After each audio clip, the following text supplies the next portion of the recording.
오늘은 시편 150편의 말씀을 통해서 함께 은혜를 나누고자 합니다. 이 시편 150편은 시편의 가장 마지막 부분에 있는 시로서 시편 전체의 결론과 같은 시이기도 합니다. 먼저 시편 1편에 복 있는 사람은 악인의 꾀를 쫓지 아니하며 시작하는 이 시편 1편은 악인과 의인의 차이를 우리에게 가르쳐주는 교훈의 시입니다.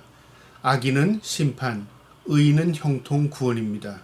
이게 시편의 사상이고 성경의 사상입니다.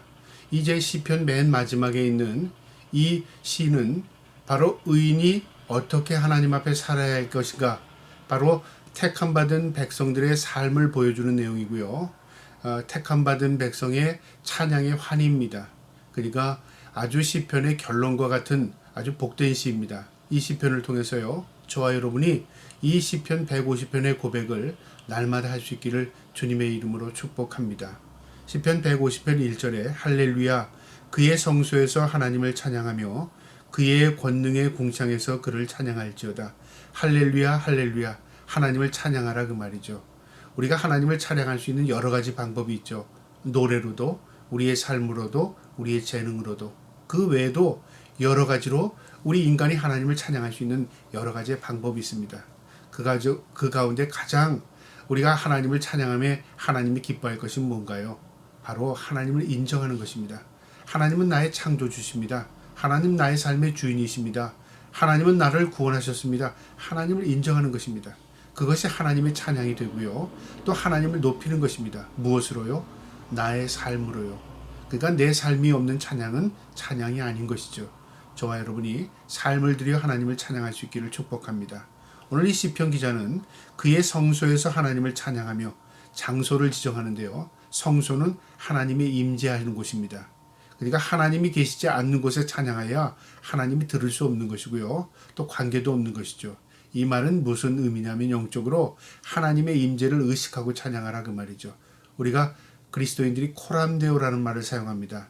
하나님 앞에서, 내가 어디에 있든지 하나님 앞에서 살아가는 인생이라면 그게 성소를 향한 것이고요. 그것이 곧 성소가 됩니다.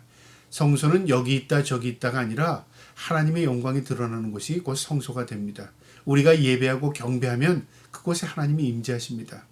그 성소에서 하나님을 찬양하며 그의 권능의 궁창에서, 권능의 궁창, 궁창은 지구의 물 아래를 궁창이라고 말한다면 우리의 삶의 모든 터전을 의미합니다.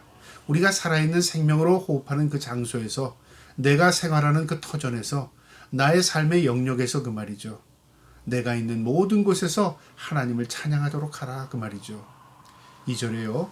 그의 능하신 행동을 찬양하며 그의 지극히 위대함을 따라 찬양할지어다. 1절에서는 그의 성소에서 권능의 궁창에서 어디에서 찬양할 것을 가르쳐줬다면 2절에서는 무엇을 찬양할 것인가, 그 말이죠. 우리가 찬양한다는데 주제가 분명히 있습니다. 어떤 사람이 노래를 부를 때도 노래의 주제가 있습니다. 어떤 사람이 책을 읽을 때도 그 책이 가지고 있는 주제가 있습니다. 마찬가지입니다. 우리가 하나님을 찬양하다 무조건 찬양하는 게 아니라요, 하나님의 무엇을 찬양할 것인가가 있어야 하는 거죠. 오늘 이 시편 기자는 능하신 행동, 주권과 능력을 의미합니다. 하나님의 주권적인 섭리, 하나님의 무한하신 능력을 찬양하자, 그 말이죠. 그러니까 하나님의 하나님 되심을 찬양하라, 그 말이죠. 우리가 하나님을 찬양할 때 하나님의 모습을 찬양할 것입니까? 하나님이 우리를 구원하셨으니까 하나님 나에게 잘해준 것에 대한 찬양입니까? 물론 그럴 수도 있겠지만 그거는 개인적인 것입니다.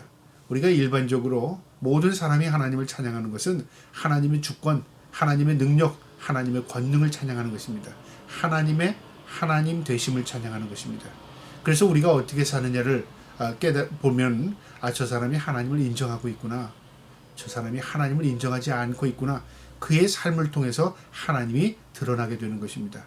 그의 능하신 행동, 권능, 능력, 그것을 찬양하랍니다. 그 다음에 그의 지극히 위대하심, 이 위대하심이라는 것은요, 하나님의 사랑이 위대합니다. 하나님의 공의와 정의가 위대합니다.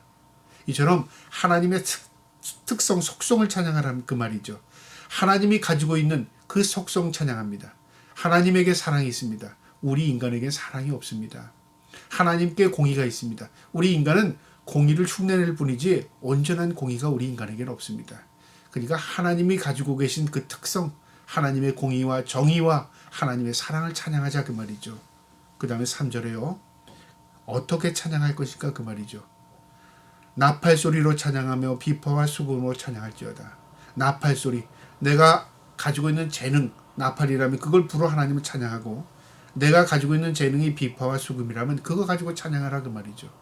개인적으로 가지고 있는 모든 것, 어떤 사람에게 재능이 있고, 어떤 사람은 물질의 능력이 있고, 어떤 사람은 또 지식이 있고, 어떤 사람은 또 다른 어떤 재능이 있다면 그것 가지고, 내가 가지고 있는 것 가지고 하나님을 찬양할 수 있는 것입니다. 하나님은 너 없는 것 가지고 찬양해라라고 하지 않습니다. 내가 할 수 있는 그 방법을 동원해서 찬양하길 원하시는 겁니다. 그러니까 개인적인 찬양이죠. 나팔소리, 비파와 수금, 내가 하나님을 개인적으로 찬양할 수 있는 모든 도구, 모든 능력을 들여 하나님을 찬양하라 그 말이고요. 4절에는 소고치며 춤추며 찬양하라. 이것은 내 모든 것을 찬양할 뿐만 아니라 내 자신이 하나님을 기쁨으로 찬양하라 그 말이죠. 그 다음에 현악과 퉁수로 찬양할지어다. 이것은 함께 찬양하라 그 말이죠. 오케스트라는 혼자 할 수 있는 게 아닙니다. 협주, 이것은 합업입니다. 협력하는 것입니다. 그러니까 우리 하나님의 택함받은 백성들이 한 마음으로 함께 찬양하라 그 말이죠. 그래서 공동체가 굉장히 중요한데, 교회의 공동체입니다. 하나님의 임재의 장소입니다. 이 공동체를 통해서 하나님 찬양하는 것을 하나님 기뻐하십니다. 그리고 하나님께서 공동체를 통해서 복을 주십니다.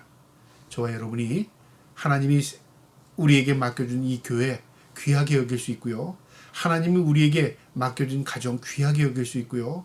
또 내가 살아가는 그 터전이 하나님의 경배의 장소가 될 수 있기를 주님의 이름으로 축복합니다.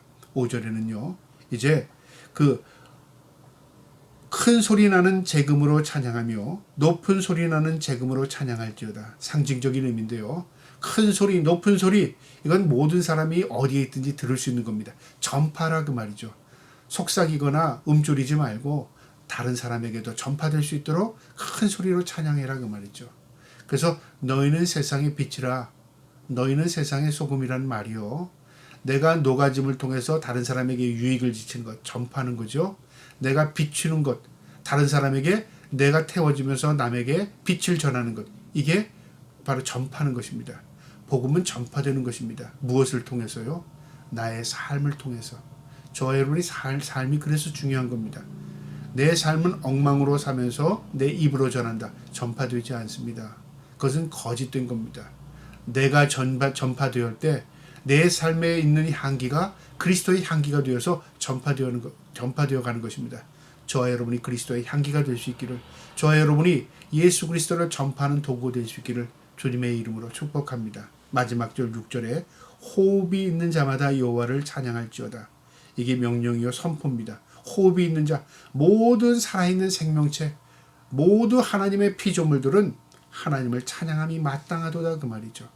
참 짤막한 시지만 우리 그리스도인들이 어떻게 살아야 할 것을 분명히 가르쳐 주신 시입니다. 할렐루야. 끝납니다. 저와 여러분이요, 하나님을 높이 찬양함에 나의 삶을 드려 찬양하고, 나의 재능을 드려 찬양하고, 내가 있는 모든 곳에서 찬양하고, 내가 하나님을 전파할 수 있는 저와 여러분 될 수 있기를 주님의 이름으로 축복합니다. 아멘.